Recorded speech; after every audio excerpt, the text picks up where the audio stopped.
dezembro. Sejam muito bem-vindos ao Plano Anual de Leitura da Bíblia com Lana e Rosânia. Hoje nós vamos ler a carta de Paulo a Filemon. Saudação. Eu, Paulo, prisioneiro por causa de Cristo Jesus, junto com o irmão Timóteo, escrevo a você, Filemon, nosso amigo e companheiro de trabalho, e à igreja que se reúne na sua casa. Esta carta vai também para nossa irmã Áfia e para Arquipo, nosso companheiro de lutas. Que a graça e a paz de Deus, o nosso Pai, e do Senhor Jesus Cristo esteja com vocês.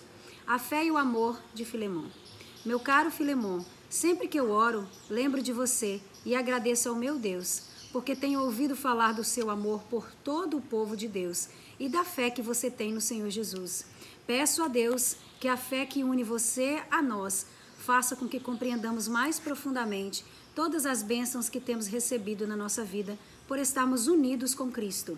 Meu caro irmão, o seu amor tem me dado grande alegria e muita coragem, pois você tem animado o coração de todo o povo de Deus. Um apelo em favor de Onésimo. Por isso, como seu irmão em Cristo, eu sei que tenho o direito de exigir o que você deve fazer, mas o amor que tenho por você me obriga a lhe fazer apenas um pedido. E faço isso embora eu seja Paulo, representante de Cristo Jesus, e agora também prisioneiro por causa dele. Portanto, eu lhe faço um pedido em favor de Onésimo, que é meu filho por estarmos unidos com Cristo, pois quando eu estava na cadeia, tornei-me o pai espiritual dele. Antes ele era inútil para você, mas agora é útil para você e para mim.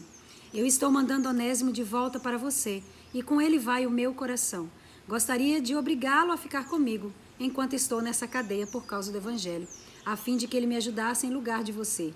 Porém, não vou fazer nada sem a aprovação de você, para que o favor que eu lhe estou pedindo não seja feito por obrigação, mas por sua livre vontade. Pode ser que Onésimo tenha sido afastado de você por algum tempo, a fim de que você o tenha de volta para sempre. Pois agora ele não é mais um escravo, porém, muito mais do que isso. É um querido irmão em Cristo. De fato, para mim ele é muito querido. E para você, agora ele é mais querido ainda. Não só como escravo, mas também como irmão no Senhor. Por isso, se você me considera seu companheiro de trabalho, receba Onésimo de volta como se estivesse recebendo a mim mesmo. Se ele deu algum prejuízo a você, ou lhe deve alguma coisa, ponha isso na minha conta. Aqui com a minha própria mão escrevi isso. Eu, Paulo, pagarei tudo. É claro que não preciso fazer com que você lembre que me deve a sua própria vida. Portanto, meu irmão, me faça esse favor por causa do Senhor. Anime o meu coração como irmão em Cristo. Ao escrever isso, estou certo de que você vai fazer o que lhe estou pedindo e sei até que você fará ainda muito mais. Peço também que prepare um quarto para mim, pois espero que Deus responda às orações de todos vocês e me deixe ir outra vez até aí. Saudações. Epáfras, o irmão que está na cadeia comigo, por causa de Cristo Jesus, envia saudações a você. E Marcos, Aristarco, Demas e Lucas, meu companheiro de trabalho também, envia saudações. Bênção. Que a graça do Senhor Jesus Cristo esteja com vocês. Acabou o livro de Filemon. A carta de Filemon. A carta de Filemon. Aprenda mais essa. A carta a Filemon que Paulo escreveu está incluída aí, né, nas chamadas epístolas da prisão, epístolas do cativeiro. A gente já falou sobre isso nas epístolas que foram escritas também de Paulo da prisão, como a epístola de Filipenses, a epístola também de Efésios, de Colossenses e agora essa epístola de Filemon. A gente já sabe que existem 3 lugares aí sugeridos, né, onde Paulo esteve preso. Fala-se de outras prisões, mas essas outras prisões é de um dia para o outro, é uma noite apenas. Então a gente considera aí as prisões que aconteceram ali em Cesareia, em Roma, em Éfeso. Então a carta que Paulo escreveu a Filemon, que no caso era proprietário de escravos, olha que interessante. Então Filemon era um proprietário de escravos. Conforme a gente lê na carta, Filemon foi alguém que Paulo ganha para Jesus, né? Acredita-se que na ocasião em que ele esteve em Éfeso, porque embora Filemon fosse de Colossos, a gente sabe através da carta que Paulo escreveu aos Colossenses que Paulo não esteve presente na igreja de Colosso até a ocasião então que escreveu a carta. Então, o que a gente fica compreendendo acerca dessa carta de Paulo para Filemon? Paulo faz o uso de linguagens que trazem para Filemon um certo constrangimento. Porque ele fala assim, embora eu, Paulo, que você deve a sua vida a mim. Tipo assim, né? E uma coisa interessante também que acontece na carta de Paulo a Filemon é que Paulo também inclui a congregação. Não parece um tanto altivo a maneira que ele fala? Na realidade, de certa forma, ele traz para Filemon uma forma de exercer a ele uma pressão pública. Olha, todo mundo já está sabendo que eu estou mandando essa carta para você. E você acha que a melhor maneira que ele encontrou de falar isso é se colocando nesse lugar? Tipo... Mas tudo que ele fala eu acho muito apropriado dentro do quesito, porque Paulo não era alguém que tinha uma postura de comiseração. Ai, tadinho de mim, que sou apóstolo, que fico sofrendo, que fico padecendo. Não. A postura de Paulo é, eu sei o preço que eu pago, então eu também sei quais são as exigências que eu posso fazer. Tipo assim, eu sei quem sou, eu sei quem lugar eu sou, em Cristo, exato, e na sua vida, exato. né, consequentemente, Sim. por eu ser um discípulo então, de assim Cristo. como ele ganhou Filemon para Jesus, ele é o pai na fé de Filemon, ele também é o pai na fé de Onésimo, que é o escravo fugido, que ele conheceu ali em Roma. Né?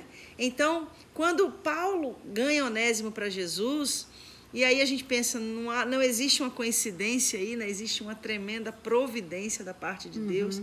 E uma coisa que a gente percebe aqui é que Paulo, então, faz a Filemon esse pedido, e eu acho interessante quando ele diz aqui, ó, no versículo 19, aqui com a minha própria mão escrevo isto, eu, Paulo, pagarei tudo. É claro que não preciso fazer com que você lembre que me deve a sua própria vida. Ou seja, ele fala que se Onésimo for recebido por Filemon, que Filemon venha lhe perdoar a dívida, porque Onésimo não só fugiu, mas Onésimo também roubou o dinheiro do seu senhor. Então ele fugiu com um valor que pertencia a Filemon. Então Paulo está pedindo aqui para que Filemon receba Onésimo de volta e com 3 prerrogativas, que é de não puni-lo por ter fugido, de não lhe tirar a própria vida, porque eram situações normais naquela época. Então, se o escravo fugia e ele voltasse ou ele fosse achado, o seu senhor tinha o direito de puni-lo ou de matá-lo. Então, Paulo está dizendo para que Filemon não fizesse isso com Onésimo. E o terceiro quesito é a dívida, o dinheiro que ele levou, não cobra dele. Cobra de mim. Se você for cobrar, eu vou te pagar, mas eu não preciso nem te lembrar que você me deve a sua própria vida, porque eu sou aquele que Deus usou para te salvar. Então, Paulo usa dessas palavras. No versículo 21... Caçando aqui a resposta de Onésimo. No versículo 21, a resposta de Filemon, no caso. De Filemon, exato. Onésimo era o escravo. Era o escravo. No versículo 21, é interessante que Paulo fala também assim, ó, escrever isso, estou certo de que você vai fazer o que eu estou pedindo. E sei até que você fará ainda mais. Ou seja, Paulo também demonstra aqui uma grande confiança por Filemon. Que sabia também quem ele era, né? Então, essa carta é cheia da manifestação da graça. O que nós somos, na verdade? Senão, aqueles que fomos recebidos por Cristo, contendo uma grande dívida, a qual jamais poderíamos pagar. Mas o Pai, nosso Deus, nos perdoou essa dívida, porque Jesus Cristo foi aquele que, como Paulo intercedeu por Onésimo, intercedeu por nós, se tornando o perfeito sacrifício, o justo que justifica a todos. E assim como Filemon perdoou a dívida de Onésimo, recebeu Onésimo como seu escravo. E ainda tem uma questão aqui que Paulo traz, é que além de recebê-lo, viesse lhe dar a alforria, ou seja, a carta de liberdade. E não foi assim que Cristo fez conosco. Fomos recebidos pelo Pai, perdoada a nossa dívida e ainda fomos libertos do poder do pecado. Ou seja, não mais escravos do pecado, mas filhos, servos. E como os apóstolos dizem, escravos de Cristo. O escravo da orelha furada, que pode ir, mas prefere ficar. Não é verdade? Então, que essa leitura de hoje possa abençoar grandemente a sua vida. Amém. Amém? Que Deus te abençoe. E amanhã a gente começa a carta aos Hebreus.